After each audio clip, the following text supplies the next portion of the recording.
నా పేరు దివ్య. నా భర్త పేరు రవీంద్ర ఓగూరి. నాకు ఒక 1 year పాప. నేను సాఫ్ట్వేర్ ఇంజనీర్.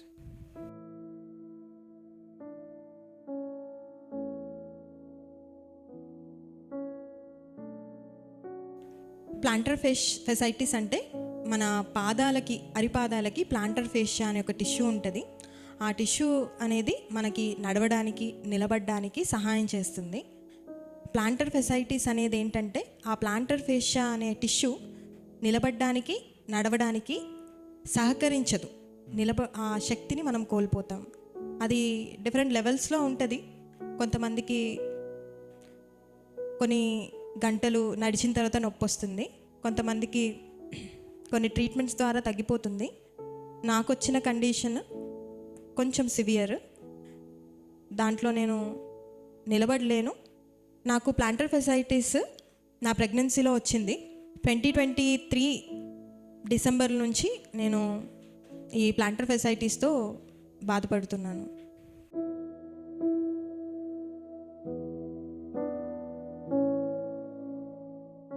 మొదటిగా నేనైతే బెడ్ మీద నుంచి ఫస్ట్ ఆఫ్ ఆల్ లేవలేను, నిలబడలేను, నడవలేను.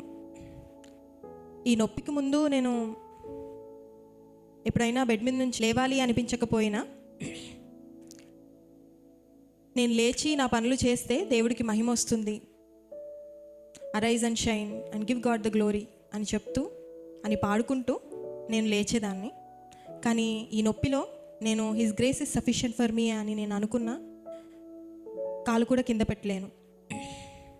నా సొంత పనులు నేను చేసుకోలేను. నా భర్తకి నేను సర్వ్ చేయలేను. నా పాపకి నేను సర్వ్ చేయలేను. సంఘంలో, బాడీ మినిస్ట్రీలో నేను చాలా వాటిలో పాల్గొనలేను. ఇతరులని నేను పలకరించలేను. సో సంఘంలో ఎవరినన్నా పలకరించాలి అన్నా నేను పలకరించలేకపోయేదాన్ని, ఎందుకంటే నేను కదలాలి కాబట్టి. So I really felt handicapped and helpless.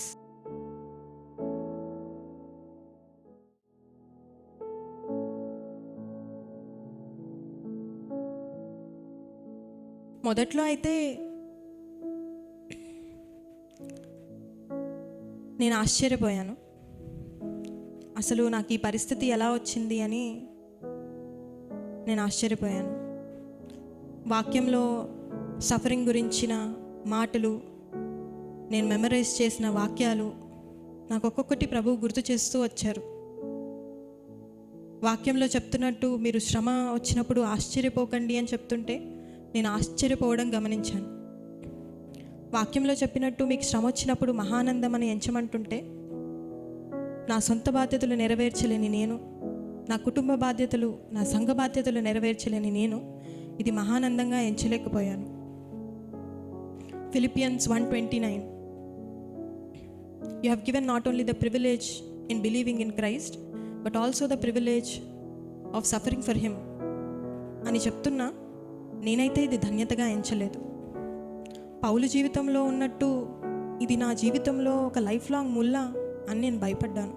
ప్రభువా, మీరు నాకు తెలిసినప్పటి నుంచి నేను మీకు విధేయత చూయించాను, దానికి ఇచ్చిన గిఫ్ట్ ఇదా అని నేను దేవుణ్ణి ప్రశ్నించాను. ఈ శ్రమల్లో నేనేంటో, నేనెంత పాపినో నేను తెలుసుకున్నాను. అయితే ఒకటి చెప్పగలను, దేవుడు నా జీవితంలో నమ్మకస్తుడిగా ఉన్నాడు అని చెప్పగలను. నా వరల్డ్ అంతా షాటర్ అయిపోతున్నట్టు అనిపించింది. అంతకు ముందున్న జీవితం కేవలం కలలా అనిపిస్తూ వచ్చింది. ఆలోచన శక్తి తగ్గిపోతుంది.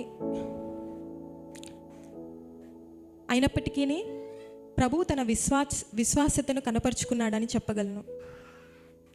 ఎప్పుడు శ్రమ వచ్చినా ప్రభువా నాకేం నేర్పిస్తున్నారు దీంట్లో అని అడిగేదాన్ని.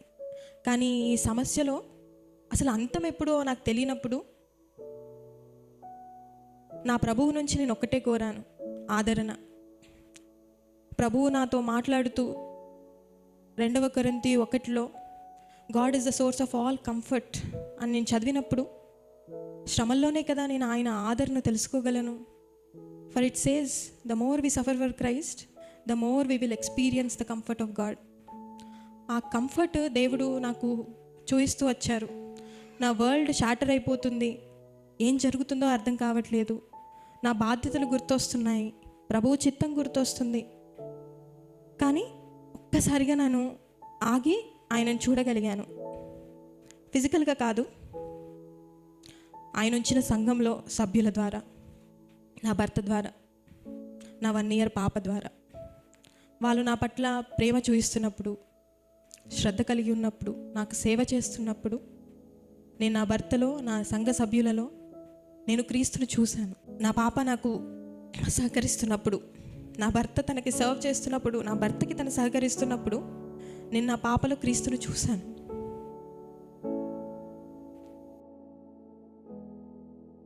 తర్వాత నాకు అర్థమైంది, నేను ఆయన కొరకు పని చేయడం కంటే ఆయన నాలో పని చేయడానికి ఆసక్తి కలిగి ఉన్నారని.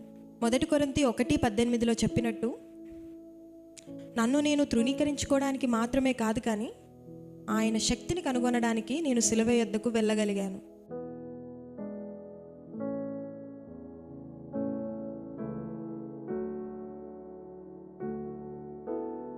మనము పడిపోయిన లోకంలో ఉన్నాము, పడిపోయిన స్థితిలో ఉన్నాము. What can we expect apart from suffering? Suffering అనేది అన్యులకు వస్తుంది, క్రీస్తును నమ్ముకున్న వారికి వస్తుంది.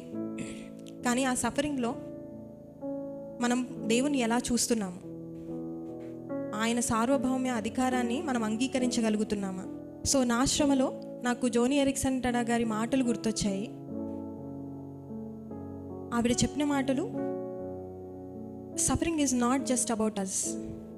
నా విశ్వాసత ఎలా మెరుగుపడుతుంది, నేను ప్రార్థనలో ఎంతగా ఇంకా ఎదుగుతాను అనేది కాదు, కానీ suffering is about knowing Jesus Christ. It is to identify with him in his sufferings.